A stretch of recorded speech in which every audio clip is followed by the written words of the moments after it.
you think there is too much political correctness? Doctors should be telling fat patients that they're fat. Hi, Kate. It's fabulous to be here discussing such an important issue.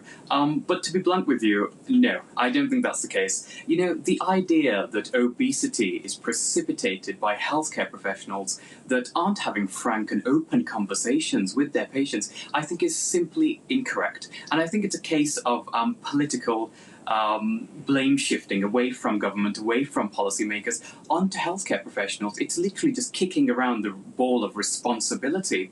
Now, I can use my own experience here. You know, as a medical student, from the very start of medical school to the very end of medical school, we are taught consultation skills and communication skills. And a big part of this sphere of communication skills is obesity, and having and broaching that discussion of obesity in a fair, open and pragmatic manner with patients. But to say and to blame this obesity epidemic on the fact that doctors are not talking to patients is simply incorrect, and I think it's a ludicrous assumption. OK, then where does the responsibility lie? Do you think it relies, the responsibility relies with the individual or on the government, or a collective approach? To be honest with you, Kate, I think it is a collective approach. I definitely think it is a collective approach. The government needs to do more to tackle the underlying insidious issue, which is the poverty, the systemic poverty within society. Poverty is the disease, and obesity is merely a symptom of that disease. We have 14 million adults living in relative poverty, 4.5 million adults living in dire poverty. You know, third world style poverty in the fifth richest country in the world. It's unacceptable. You know, it's no coincidence, Kate, that the five neighbourhoods with the highest childhood obesity rate are also in the top 10 neighbourhoods for childhood poverty, sorry. You know, it's a deeply interwoven link, and the government needs to tackle the poverty. It needs to tackle that poverty very quickly, in a radical manner, if it wants to really step up and solve this obesity crisis. So responsibility, you're saying, lies with the government, and we need to have government policies to tackle obesity. It's not about the individual. Absolutely. Well, it is about the individual, but I think oftentimes what happens is the individual gets a very big chunk of the blame.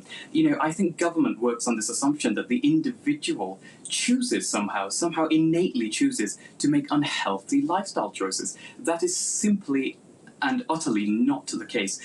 It's not choice per se, but the availability of choice.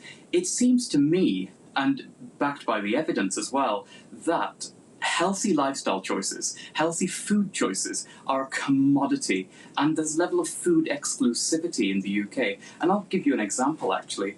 1,000 calories worth of healthy foods cost an individual £7.49, compared with 1,000 calories of unhealthy food that costs £2.50. And this disparity is increasing year upon year upon year. Just last year, healthy food prices went up by 2.5%. So I think it's a case of a collective approach, but the government puts too much of the responsibility, too much of the blame on people, and it's done too little, too late, I think. But it's a case of, then you say about making choices, it's also about education as well, isn't it? Isn't it something that should start effectively from the cradle?